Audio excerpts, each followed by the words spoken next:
Assalamualaikum warahmatullahi wabarakatuh. Kembali lagi bersama kita di channel Pangeran Cahaya. Saudara-saudaraku yang dirahmati Allah Subhanahu wa taala dimanapun Anda berada, semoga sehat selalu, senantiasa tercurah dan dirahmati Allah Subhanahu wa taala. Hadirin saudara-saudaraku yang dirahmati Allah Subhanahu wa taala, mungkin banyak pertanyaan di dalam benak kita, di dalam relung batin kita sebagai orang tua, kita sebagai pemimpin keluarga kah, atau sentral keluarga, bagaimana sih cara untuk memahamkan sedikit-sedikit atau pelan-pelan anak kita kah, atau keluarga kita kah, istri kita atau suami kita atau cucu kita. Maka sebenarnya memang awaluddin ma'rifatullah itu maksudnya sebelum beragama itu mengenal Allah. Yang dikatakan ma'rifatullah di sini awalnya mengenal dulu yang mana zat Allah. Ini wajib sebenarnya. Maka ini sebenarnya sesuatu yang fardu ain. Betul-betul fardu ain. Betul-betul wajib bagi seorang muslim mengenal zat Allah. Kemudian ketika sudah mengenal zat Allah, baru ke sifat, baru ke asma, baru ke af'al. Inilah yang dinamakan Allah. Tapi zat Allah, sifat Allah, asma Allah, af'al Allah, inilah yang dinamakan Allah sebenar-benarnya. Aku yang meliputi segala sesuatu itu, Maha Tunggal. Namun pertama sekali kita memahamkan, mulai dari sekarang anak kita yang balik, yang umur 14 tahun, itu dipahamkan tentang akan zat Allah. Yang mana zat Allah? Maha Ruang itu. Jadi kita ini pelan-pelan kan, pelan-pelan kita pahamkan mereka. Ini seolah-olah bahasa syariat ya, pahamkan mereka. Jadi bahasa syariat. Kita jangan langsung kepada tahap di mana musyahadah, pelan-pelan dulu. Jangan langsung apalagi ke fana. Tahap muraqabah dulu deh. Muraqabah itu apa? Tahap intai mengintai. Jadi seolah-olah ada dua. Jadi bagaimana anak kita atau cucu kita, istri kita yang baru meniti ilmu ma'rifatullah itu pelan-pelan, tahapnya muraqabah dahulu. Bagaimana itu tahapnya? Seolah-olah ada dua, aku ada Allah, ada kita ada Allah. Ini seolah-olah. Jadi tahapnya ma'iyah, makomnya ma'iyah, bersama dengan Allah. Jadi sebelum kita mengatakan kita itu senantiasa merasakan bahwa kita itu bersama dengan Allah, tidak apa-apa. Awal-awal kita itu di kamar bersama dengan Allah, kita itu di tempat kerja bersama dengan Allah, kita itu sendiri di dalam hutan, kita jangan merasa sendiri, kita bersama dengan Allah.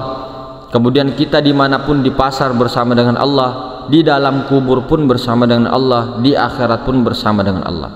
Nah, inilah maksud makna daripada muraqabah, kebersamaan ma'iyah dengan Allah. Ini dulu tahap awal, jangan langsung ke tahap musyahadah, apalagi ke fana ya, pelan-pelan. Nah, sebelum kita mengetahui tahap ini ma'iyah, kita harus pahamkan dulu yang mana zat Allah itu yang mana. Nah, kita pelan-pelan. Zat Allah itu kekal, bako. Zat Allah itu berdiri dengan sendirinya. Zat Allah itu kidam, terdahulu, sedia adanya. Zat Allah itu wahdaniyat, maha tunggal. Itu sifat salbiahnya kita pahamkan di sifat 20 itu loh. Sifat salbiah itu ada bako, kidam, bako, mukhalafatul lil hawadis, qiyamuhu binafsi, wahdaniyah. 5 sifat salbiah ini kita pahamkan dulu. Zat itu, Allah itu, zatnya Allah itu kidam, terdahulu. Artinya terdahulu segala sesuatu. Sebelum Nur Muhammad ada, zat Allah telah ada. Maha Ruang ini terdahulu, telah sedia adanya. Segala sesuatu ada. Sesuatu kan termasuk ruh, termasuk sesuatu itu adalah alam semesta, itu termasuk sesuatu. Jadi itu Nur Muhammad. Sebelum Nur Muhammad ada, zat Allah itu telah terdahulu, lebih ada, telah tersedia. Kemudian zat Allah itu kekal, bako itu kekal. Artinya sebelum Nur Muhammad, sebelum alam semesta ada, segala sesuatu ada, zat Allah kekal tetap seperti itu pada zaman la ta'yin, martabat ahadiyah. Kemudian ketika martabat wahda, martabat sifat, tetap juga zat Allah seperti itu. Nah, ketika lahirnya Nabi Adam, adanya Nabi Adam, zat Allah tetap seperti ini. Seperti itu juga kekal, tidak berubah-berubah zatnya ya. Zatnya tidak berubah-berubah ya, tetap seperti ini. Nah, pada zaman Nabi Nuh zat tetap seperti ini. Pada zaman Nabi Ibrahim zatnya tetap. Nah, itu pelan-pelan kita pahamkan. Pelan-pelan kita larinya. Kemudian setelah zamannya Nabi Musa juga zat akan tetap seperti ini, tidak berubah, kekal kan. Kemudian ketika zamannya Nabi Isa zat juga seperti ini, zamannya Nabi Muhammad zat tetap seperti ini, tidak berubah.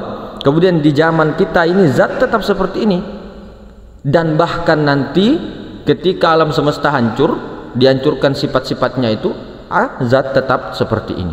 Di akhirat pun zat tetap ada seperti ini, tidak berubah, kekal, bako. Nah, tadi dari kidam bako mukhalafatul lil hawadis, artinya bersalahan dengan makhluk. Apa itu makhluk? Yang bentuk-bentuk alam semesta ya, bentuknya ya, bukan zatnya, bentuknya. Jadi zat Allah ini tidak menyerupai segala sesuatu, atau tidak ada segala sesuatu selain daripada zat Allah ini menyerupai yang lain. Kayak ini kan berbentuk dia, ini kan berbentuk, ini berbentuk, gelas berbentuk, ya kan. Ini alam semesta, langit semua, bumi semuanya itu bentuk-bentuk. Zat Allah itu tidak berbentuk, ini dia, tidak berupa. Ini kan, ini tidak ada bentuknya kan, ini tidak serupa dengan segala sesuatu ini yang bentuk-bentuk itu. Itu pahamkan, mukhalafatul lil hawadis. Kemudian qiyamuhu binafsi, berdiri sendiri. Ini berdiri sendiri, alif tunggal ya, zat ini maha ruang. Ini maha ruang ini berdiri dengan sendirinya.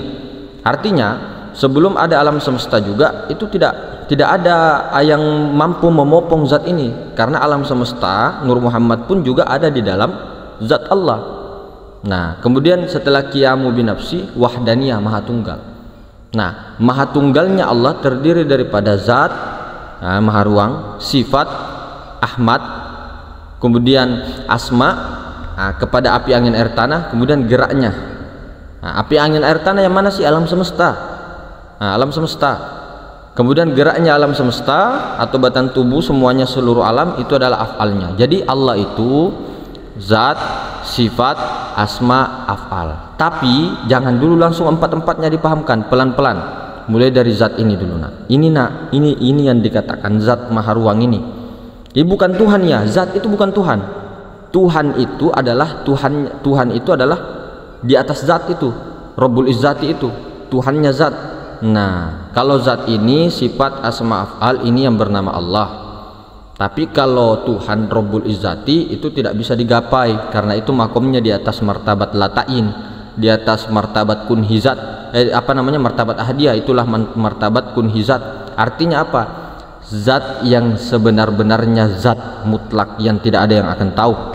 Nah, begitu. Jadi kita pahamkan. Coba kamu bayangkan jadi ikan. Nah, ikan ini mencari kemana-mana air lautan. Dia mencari, bertanya kemana-mana, tidak tahu di mana sih lautan itu. Padahal lautan itu meliputi daripada luar dan dalamnya ikan. Jadi senantiasa anak kita suruh selalu bersama dengan Allah. Untuk awal-awal terlihat ada dua bersama, saya dengan Allah, saya bersama dengan Allah. Nah, pahamkanlah anak kita ini, bahwa kamu itu ibarat ikan yang mencari lautan. Nah, pasti sudah paham itu. Anak SMP, anak SD pun kelas 6 SD itu kalau dipahamkan, kamu coba bayangkan jadi ikan terus mencari lautan. Lautannya di mana, nak? Oh, lautannya ya meliputi ikan, meliputi terumbu karang itu. Itulah kalau kita tarik ke diri sini, kita ini bagaikan ikan. Ini pertama ya, tahap awal kita bagaikan ikan, kemudian kita ini mencari zat Allah kemana-mana, itu bagaikan air lautan yang tak bertepi ini. Jadi zat Allah itu yang maha ruang ini, bukan Tuhan loh ya, ini bukan Tuhan, ini zat Allah. Kalau Tuhan Rabbul Izzati itu tadi yang tidak bisa dicapai, dibalik zat ini loh, dibaliknya ini.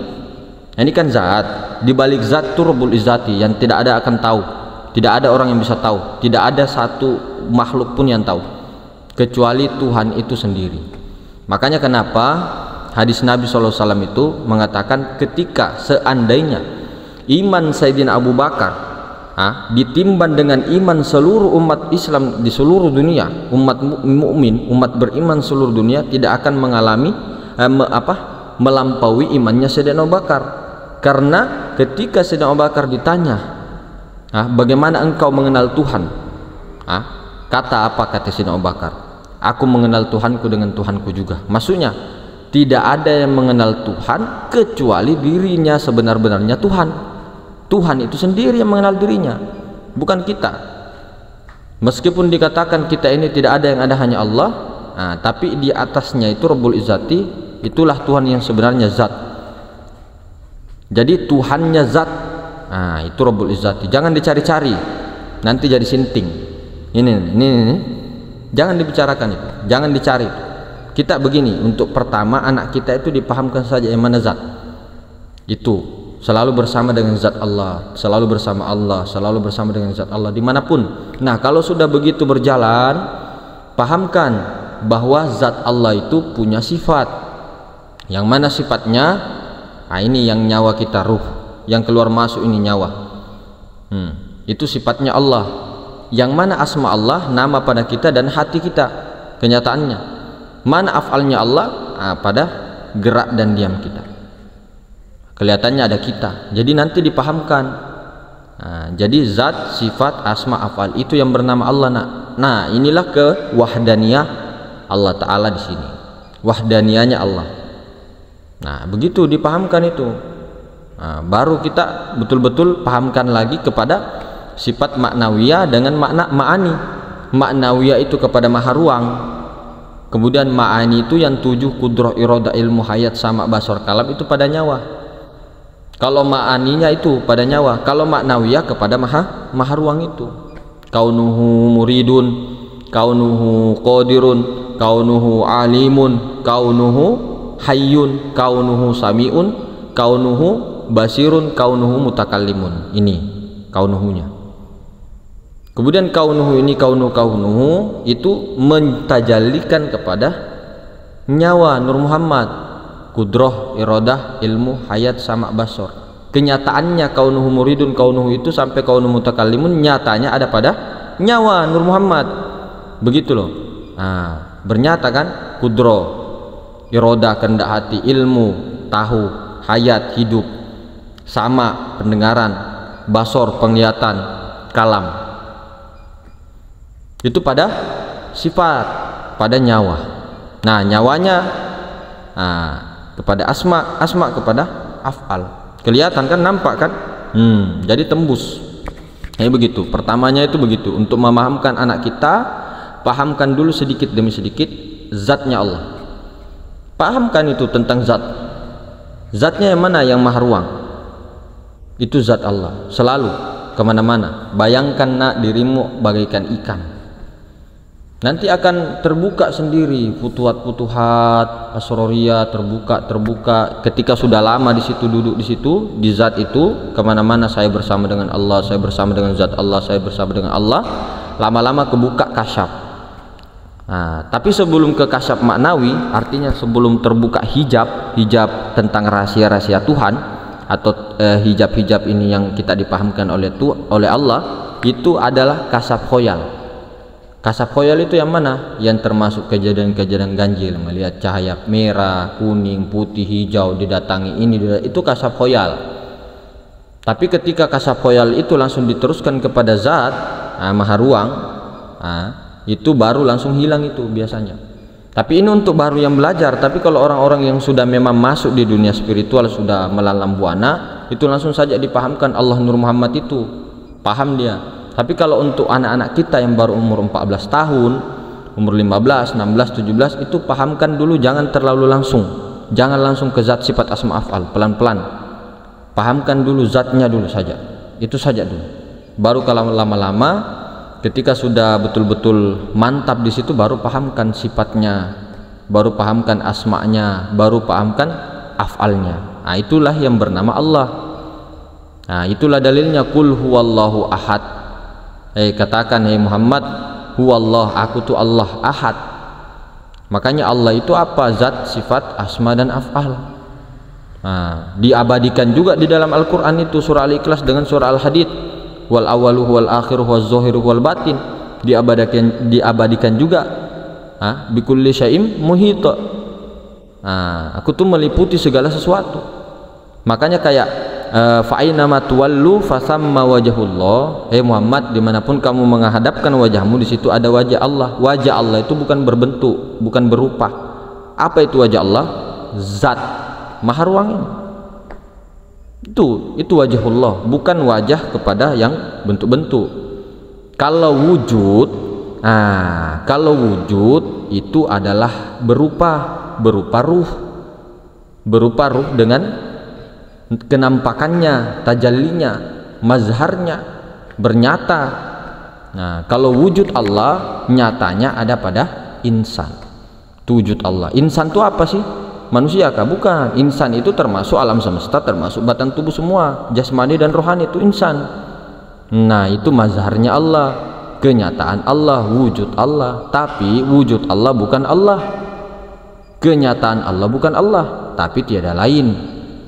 Makanya sifat nafsiyah itu wujud, zatnya yang kosong wajib wujud, wajib ada wujud dia pada Nur Muhammad. Nur Muhammad tuh yang nur itu batin, Muhammad tuh zohir. Zohirnya pada alam semesta, semuanya seluruh wujud yang zohir, nurnya itu yang Ahmad, yang Rasul. Itulah pada batinnya, yaitu Ahmad itu, Rasul itu ruh semesta alam, pada kita nyawa. Jadi begitu, pelan-pelan kita pahamkan. Jadi kelihatannya kayak bersama dengan Allah, kita bersama dengan Allah, ya pelan-pelan. Namanya juga anak umur 14 kan, namanya juga anak-anak kita baru masuk ke dalam ilmu makrifat kan. Jadi pelan-pelan aja pahamkan itu tentang zat. Nah, kamu selalu senantiasa bersama Allah, senantiasa kemana-mana, ke pasar bersama Allah, naik motor kamu rasa bersama Allah. Terus yang mana Allahnya, zatnya? Ini nak. Jadi ketika kamu kemana-mana itu ini nak, selalu kamu bersama dengan ini nak. Kamu sebagai apa? Tenggelam di dalam zat Allah nak. Begitu. Jangan ragu-ragu, ini zat Allah. Maha Ruang itu, yang tidak berupa, tidak bertempat. Nanti lama-lama kebuka. Jadi kita rasa begitu pelan-pelannya.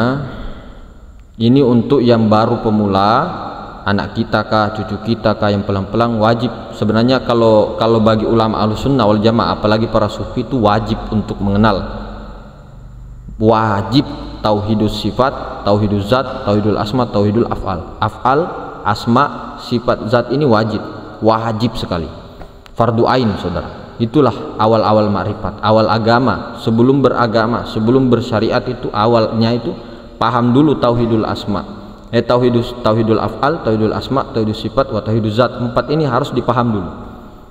Nah, itu di situ nak. Jadi begitu nak. Jadi mungkin begitu ya. Mudah-mudahan dipahamkan Allah sedikit-sedikit, pelan-pelan. Jangan langsung kita semua mau ambil semua itu, ndak kuat. Meronta pelan-pelan ya. Kemudian jangan terlalu bahas lagi tentang yang di atasnya zat itu ngeri itu. Itu Rabbul Izzat itu itu ngeri itu. Ndak ada yang bisa sampai situ. Jadi sampainya itu melebur sampai ke akuannya Maha Ruang. Jadi keakuan Adam ini, rasa-rasa Adam itu dikembalikan kepada asal mula, ke martabat ahadiyah, ke Maha Ruang ini, lebur di situ, hancur sudah. Di atasnya itu ada lagi yang penting dipahami, bahwa di atas Maha Ruang ini masih ada satu tingkat lagi, yaitu Rabbul Izzati. Cuma kita tidak bisa ke sana, jadi diam hukumnya. Maka puncak spiritual tertinggi adalah mati, diam di dalam diam itu puncak spiritual tertinggi, mati, bukan mengenal. Kalau masih ada rasa, masih ada kesadaran kita yang mengenal, wah bahaya itu, batal itu. Cuma ketika sudah diam begitu, nah baru kesadaran muncul, kesadaran ilahi, kesadaran zat Maha Ruang menyaksikan nurnya. Jangan juga dinafikan nurnya, jangan juga dinafikan wujudnya, jangan dinafikan Nur Muhammad. Nah begitu. Cuma kita diakunya itu lebur di situ. Nah, mungkin begitu. Subhanakallahumma wa bihamdik, asyhadu an la ilaha illa anta, astaghfiruka wa atubu ilaik. Assalamualaikum warahmatullahi wabarakatuh.